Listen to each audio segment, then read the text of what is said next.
I'm George Crump, lead analyst for Storage Switzerland. We're at the Flash Memory Summit 2016 in Santa Clara, California. One of the big subjects here is, of course, Flash, but also RAM and memory in general, and how RAM and Flash should interact. So to talk about that, I've invited Mahar Amar. He's the CTO of Diablo Technologies. Thanks for joining us, Mahar. Thank you for having me. So I know you guys have a technology called Memory One that kind of addresses this Flash RAM convergence, if you will, type of issue. Can you diagram what that looks like for us? Sure. You have an application running. It's called Application X, and this is the OS. Okay. And in the OS, there's the virtual memory manager. Okay. That's the piece of software in the kernel that takes all allocation requests. And that would be part of the operating system. Yeah, it's a standard part of the operating system. It's not a new part. And we have the physical memory.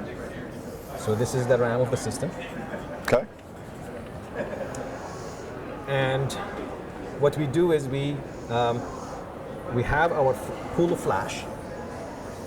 And that's your board that goes into the DRAM slot. These are our Memory One modules. Yep.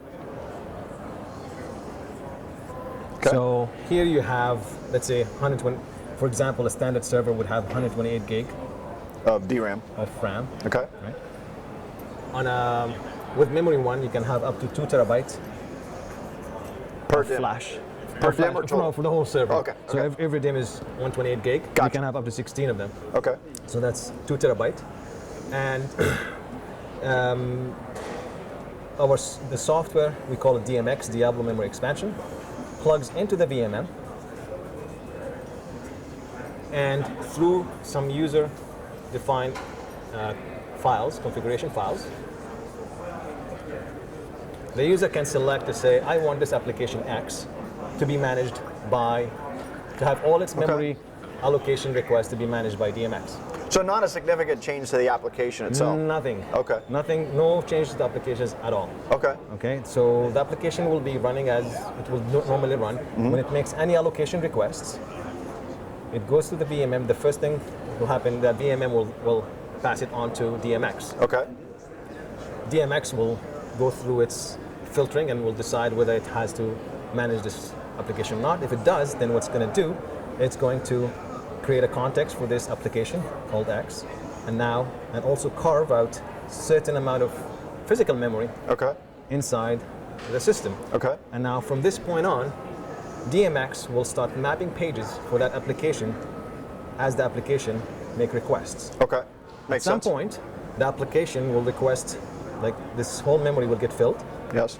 At some point, we'll run out of physical pages. At that point, the DMX software will start paging pages out to Flash and bringing in new pages in, without the application even knowing. For all what the application knows, it thinks it has up to 2 terabytes of memory. Right. But at some points, when it attempts to access pages that are not directly mapped in memory, our DMX will go under the hood and do all the paging back and forth. Okay. Now, because this is all in memory, meaning the Flash is in memory, the DRAM is all in memory, that paging happens at very efficiently. Well, because I'm thinking that most people think, okay, virtual memory, they're used to like the old hard disk version of virtual memory, and they might have moved up to Flash like on an SSD or even a PCIe card, but this is another layer closer and lower latency, right? Exactly. Yeah. So the combination of this unique hardware that's residing inside the memory, plus all the intelligence that's built into the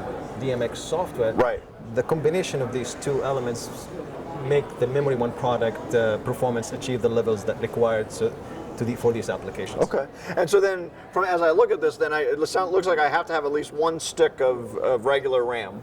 Is that correct? Correct. At least one in theory, but the recommended configuration is to have one stick per channel. Okay. And in today's Broadwell systems, there are 4 channels per CPU, so the dual socket.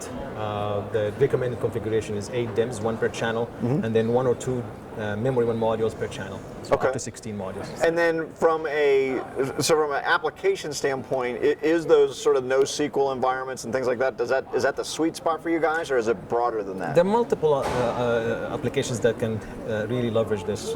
MySQL is one of them. So and Spark, Yes. Memcached, and Redis. Okay. So, for example, for MySQL, the way it would work is you can now assign a much bigger buffer pool for each instance of MySQL server. Buffer pool MySQL uses the buffer pool to bring pages in Yes, and out to yes. storage, Right. and the buffer pool is usually in RAM. Right. So by using memory 1 and making MySQL server thinks it has a huge buffer pool, it in theory can fit all the data in memory, but it's really not memory, it's Right. actually DMX memory. Sure. And what will happen now is MySQL is not going to worry about any paging Right. between buffer pool and storage, because everything it thinks is in memory, Right. whereas our layer underneath it is doing all the paging. Right. That will make MySQL run more efficiently. Okay. All right, great. Well, thanks for joining us today. Thank you. Appreciate it. So there you have it. There's an excellent way to merge these two technologies for especially these emerging applications that are requiring massive amounts of memory to generate the high performance that they expect. I'm George Crump, lead analyst for Storage Switzerland. Thank you for joining us.